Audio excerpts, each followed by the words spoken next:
The completion of government-funded staff residence renovations at Mpilo Central Hospital in Bulawayo will positively impact on service delivery as the upgraded facilities guarantee staff retention and go a long way in boosting workers' morale.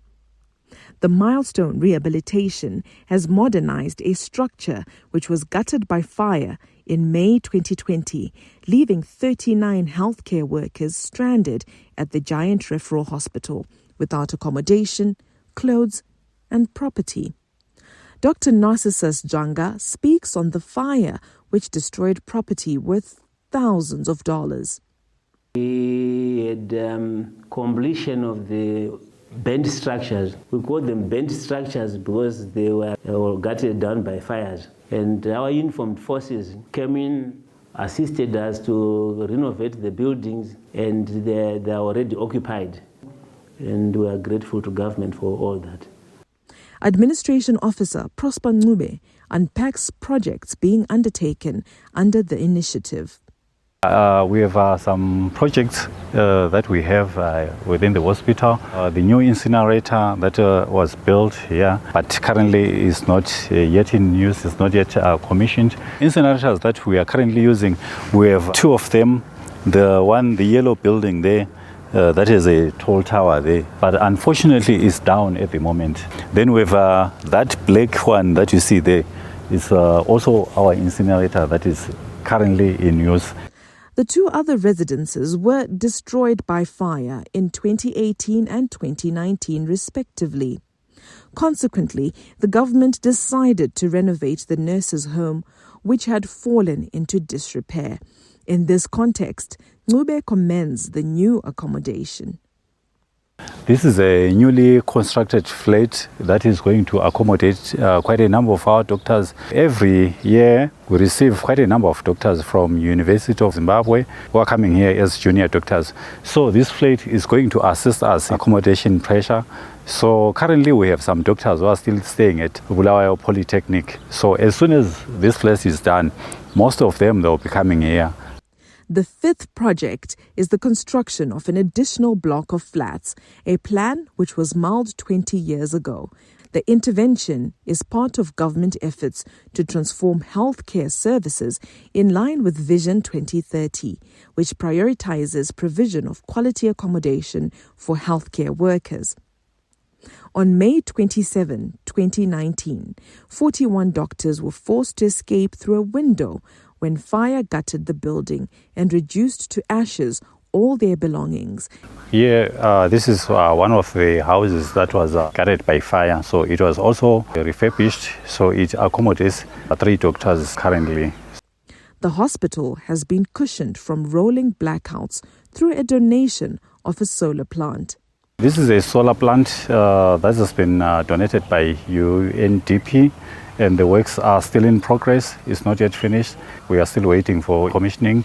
We experience some power cuts in most cases, so we use generators which consume so much fuel at any given time. So it is going to cut the cost in terms of refueling our generators. The Ministry of Women Affairs, Community, Small and Medium Enterprises Development also donated a building at the facility, while the National Tuberculosis Reference Laboratory is being renovated. Just behind me here is one of the newly constructed building that has been completed. It was done by Women Affairs Ministry. As you can see, it's complete. It's just awaiting commissioning. Dr. Bukosi Mguni says the doctor's residence makes it easier for them, especially when they are on call. That place, it's a good place to stay.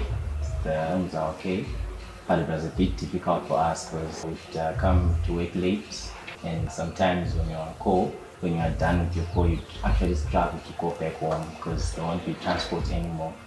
And sometimes ambulances were actually quite difficult to someone because you'd actually be phoned and be told that there's a patient who is having an emergency in casualty, and then when you're by poly, and it was a bit far for us. But now, ever since we started staying here in the residence, it has made things quite easy for us now. Mpilo Hospital Senior Resident Medical Officer Anthony Mushanduri speaks on developments at the hospital. Initially when we started, we used to stay across all higher institutions, and the other group was staying at Bulawayo Poly. But ever since the turn of the year, we have since moved into this newly refurbished housing. And it's actually a good thing for us.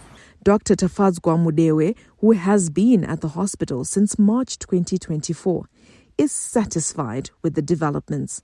I've been here since March 2024, which means I've been here for 5 months now.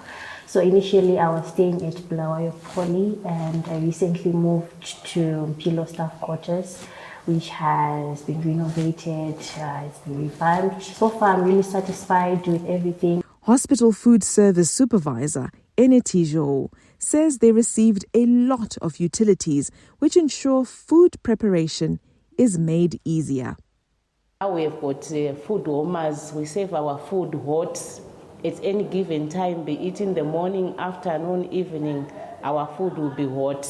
Even if we prepare our food early, we put it on the food warmers and it remains hot. So when we are serving, we save our food at the right temperature. Student nurse Kimberly Nyati is pleased with the developments. I'm doing my first year as a nurse. I live at the nurses' home at Mpilo, and I'm finding it very, very nice. There were renovations that were done and we really benefited from them. The place is really clean, it's nice. My name is Olivia Chwanza. I'm a junior doctor at Mpilo Central Hospital. So I've been here for the past 10 months, and I've been staying at Mpilo for the past, let's say, 3 to 4 weeks. So I was trained in Zimbabwe. I learned at the National University of Science and Technology. So personally, I don't want to leave my country, because from what I've noticed from my colleagues who are foreign trained and those ones who are locally trained, medicine is subjective. It's very regional. What you learn in South Africa, what you learn in Russia, what you learn in China, and what you learn in Zimbabwe is different because of different locations and of different diseases that are found in those locations. So I feel more comfortable being in my country. I feel more comfortable staying among people that speak the same language as me, as opposed to wanting to leave the country.